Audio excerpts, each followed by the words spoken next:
selanjutnya saya akan langsung mulai perbincangan dari Mas Hairil terlebih dahulu. Mas Hairil, dalam rapat kerja bersama Komisi 11 DPR kemarin, Otoritas Keuangan menyebut sebagian WNI ini adalah kriminal, bukan korban TPPO. Apabila kita tarik garis, mungkin apa sih kemudian perbedaan ataupun di titik mana sebuah kesadaran untuk bekerja gugur ataupun berlaku dengan adanya unsur eksploitasi dan ancaman dalam kacamata HAM? Oke, pertama-tama kami menyayangkan adanya statement tersebut karena itu tidak peka terhadap realita perbudakan modern. Karena realita perbudakan modern ini udah ditulis dalam riset lembaga, salah satunya Amnesty International, yang dimana kemarin kita menerbitkan laporan terkait TPPO dan maupun perbudakan di Kamboja. Jadi kami khawatir statement yang ingin mengkriminalisasi para korban TPPO tersebut itu menjauhkan pemerintah dari tanggung jawabnya untuk mengusut TPPO-nya sendiri.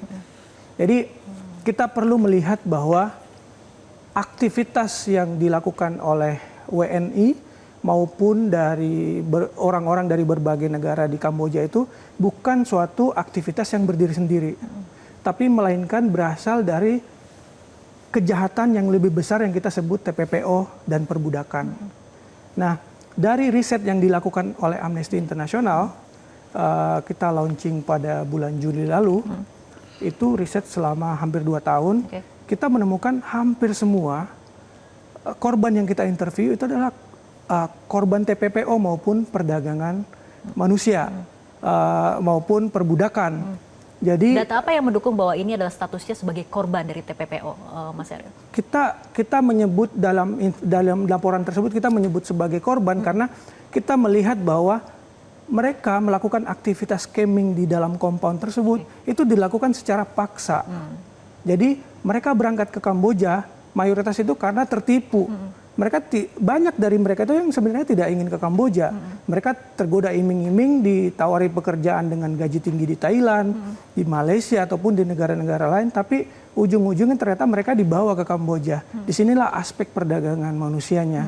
Mereka pun nggak tahu mereka bakalan bekerja apa di Kamboja, dan ujung-ujungnya langsung masuk ke dalam scamming compound yang seperti penjara ini, yang dipenuhi oleh pagar besi, yang tingkat pengamanan tinggi seperti itu. Tingkat pengamanan tinggi itu mereka peluang untuk kabur sebenarnya itu sangat sulit di sana, karena saking tingginya pengamanan yang berada dalam scamming center tersebut. Jadi kita menemukan mayoritas hampir semua itu bekerja karena pertama, mereka nggak mengetahui apa yang mereka lakukan. Kedua, mereka terpaksa. Jadi, kita menemukan apa yang disebut sebagai forced criminality. Jadi, kriminalitas paksaan. Jadi, para sindikat di sana ini memaksa mereka melakukan tindak pidana. Dan kemudian diancam bahwa kamu udah melakukan tindak pidana. Kamu mau tetap bekerja di sini, atau saya laporkan ke otoritas Kamboja. Jadi, mereka tidak punya pilihan kecuali untuk melakukan apa yang dipaksakan terhadap mereka. Nah, disinilah definisi kita masuk, menganggap mereka sebagai korban. Apakah dari data Amnesty juga ada kemudian yang mencatat ataupun mendata ketika kemudian seseorang misalnya yang datang dari Indonesia seperti itu mengetahui pekerjaan apa yang dimaksud? Apakah kemudian ini pekerjaan dalam industri ilegal atau tidak? Apakah ada data seperti itu? Jadi memang dalam di korban yang kami interview ada satu dari Indonesia kebetulan. Sampelnya, ini kan sampel kita dari 8 negara, satu dari Indonesia.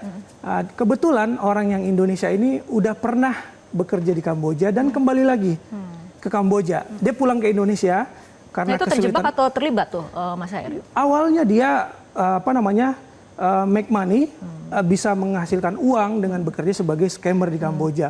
Dia pulang, kembali ke Indonesia, dia nggak mau memiliki pekerjaan. Akhirnya kembali lagi ke Kamboja.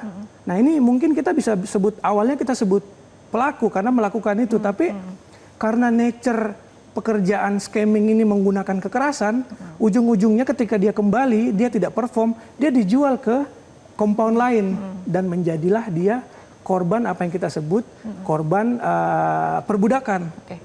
Korban kerja paksa juga. Jadi tidak serta-merta ketika seseorang yang ingin tahu bahwa mereka bakalan bekerja sebagai scammer di sana, tidak serta-merta mereka bukan korban. Karena yang apa yang saya bilang tadi, nature kerjanya itu karena menggunakan kekerasan, lama-kelamaan dia juga bakalan menjadi korban kekerasan lainnya, korban pelanggaran HAM lainnya. Dalam hal ini tidak hanya perdagangan orang, tapi juga perbudakan modern maupun penyiksaan yang terjadi. Mereka itu setiap hari dipaksa bekerja, mengalami kekerasan jika tidak memenuhi target, gajinya tidak dibayar, dan juga mereka harus membayarkan beberapa sejumlah uang yang telah dikeluarkan oleh orang yang merekrut mereka. Itu dibayarkan lewat gaji-gaji mereka. Ketika kerjaan mereka tidak berhasil, gajinya tidak dibayarkan dan juga mengalami penyiksaan atau dijual ke scamming compound lain di Kamboja.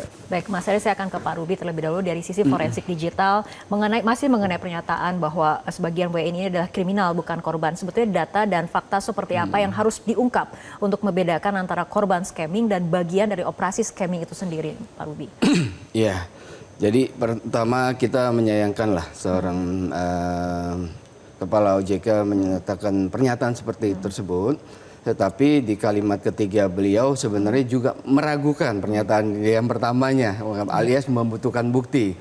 Nah, kebetulan sekali kami itu sudah lebih dari 15 tahun menangani kasus pihak scamming dari China yang operator ataupun tim utamanya China.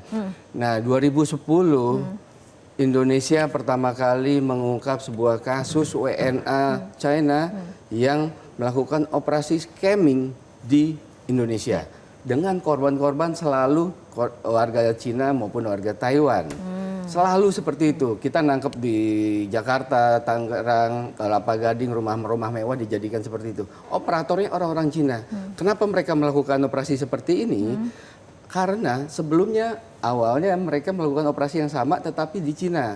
Orang-orang Cina, korbannya Cina, di lokasi Cina. Tapi sangat canggih polisi-polisi Cina, akhirnya mereka bermutasi lah. Mutasi, cari tempat negara berkembang yang kira-kira APH-nya kurang kuat gitu ya. Nah, salah satunya di tempat Indonesia. Jakarta pernah, Surabaya pernah, Batam pernah, salah satu di Kalimantan juga pernah. Itu sampai 2025 kemarin itu masih berlangsung kok. Dan masih sering Polri untuk menangkap hal serupa. Nah, di tengah jalan mereka akhirnya berevolusi lagi. Tim besar dari China ini akhirnya menemukan celah adanya sebuah negara, dua negara yang sedang berkonflik, daerahnya cukup terpelosok, dibuatlah scamming compound tadi. Nah, mereka, kalau kami confirm mereka semua adalah korban TPPO. Itu baik yang hanya operator maupun tim-tim IT yang ditawari pekerjaan-pekerjaan IT yang proper dan bergaji lumayan tinggi. Tapi begitu sampai sana sama seperti operator, mereka terjebak, dipegang pasportnya dan dipaksa serta dan lain-lain. Nah, saya sangat menyayangkan pernyataan Kepala OJK tadi karena apa? Satu confirm ini mereka korban TPPO. Kedua, nggak ada yang dirugikan korban di Indonesia. Nggak ada yang dilakukan penipuan ke warga negara Indonesia. Dalam kapasitas apa OJK mengikuti kasus ini gitu. Nggak ada konteksnya menurut saya, salah. Sedangkan padahal kalau beliau mau concern, banyak sekali organisasi cybercrime di Indonesia yang nasional yang melakukan operasi mirip dengan korban-korban warga negara Indonesia. Pertama di Sidrap, di Jogja, di Medan, dan di Tulung Selapan. Nah, itu sudah masif dan belasan tahun juga dilakukan, tapi kan masih ada nih. Nah, mesti concern ke situ. Sedangkan untuk Kamboja itu udah confirm korban TPPO dan korban-korban yang dijadikan penipuannya itu confirm hanya orang warga negara Cina di Cina dan di Taiwan saja. Dengan pernyataan seperti ini, tapi Pak Ruby, apa konsekuensinya jika kemudian ini tidak dijelaskan dengan transparan mungkin ya mengenai posisi korban dan tuduhan sebagai bagian dari operasi scamming itu sendiri? Ya, tadi di kalimat ketiga atau keempat beliau menyatakan ini kalau yang di Cina yang dideportasi. Nah, disitulah semua pelaku operasi penipuan yang di Cina yang di Indonesia nih selalu dideportasi, nggak ada yang pernah diproses hukum di Indonesia. Karena apa? Begitu dideportasi, mereka langsung diproses oleh polisi Cina karena sudah ada pelaporan warga-warga negara Cina yang ditipu. Di sini nggak bisa dilakukan proses itu. Begitu juga para korban yang disebut oleh beliau. Kalau disebut pelaku kriminal, di sini mau diproses hukum atas dasar apa? Siapa yang pelaporannya? Siapa korbannya? Oke, Gitu. baik, kembali ke Pak Mas Hairil. Mas Hairil, jika negara kemudian terlalu cepat memberi label kriminal, apa sih resiko terbesarnya dari kacamata HAM? Jadi resikonya adalah men-treat mereka bukan sebagai korban. Karena dengan standar hukum internasional maupun beberapa framework di regional itu sebenarnya menghimbau negara-negara termasuk Indonesia untuk men-treat korban TPPU ini sebagai korban, bukan sebagai pelaku kejahatan yang ini. Karena semua framework regional itu mendorong agar kejahatan terbesarnya pertama yang diusut TPPO-nya. Jadi jangan sampai yang diusut adalah para korban ini, tapi kejahatan utamanya tidak tersentuh sama sekali. Nah, sebagaimana kita tahu kejahatan ini terorganisir, dilakukan oleh sindikat, mereka rapi kerjanya, disinilah peran negara yang harus membongkar ini. Jangan menangkapin mereka-mereka yang sudah disiksa di Kamboja, pulang ke Indonesia juga hak-haknya sebagai korban itu tidak diakuin. Nah, apa yang bisa dilakukan pemerintah? Bisa berbicara dengan mereka, perlu mengumpulkan data sebanyak-banyaknya terkait pengalaman yang mereka alami di sana. Apa yang mereka alami selama di sana? Bagaimana bisa mereka sampai ke sana? Dan kira-kira faktor apa di Indonesianya yang men-trigger mereka berangkat ke sana? Ekonomi salah satunya. Karena pasca Covid, kesulitan lapangan kerja di Indonesia, banyak orang-orang yang tergoda oleh iming-iming kerja di luar negeri dengan gaji tinggi. Nah, pada saat yang sama ada sindikat yang memantau mereka. Nah, disinilah peluang para sindikat untuk menarget orang-orang yang tidak memiliki pekerjaan di Indonesia, dimanfaatkan, ditipu dan dibawa ke Kamboja.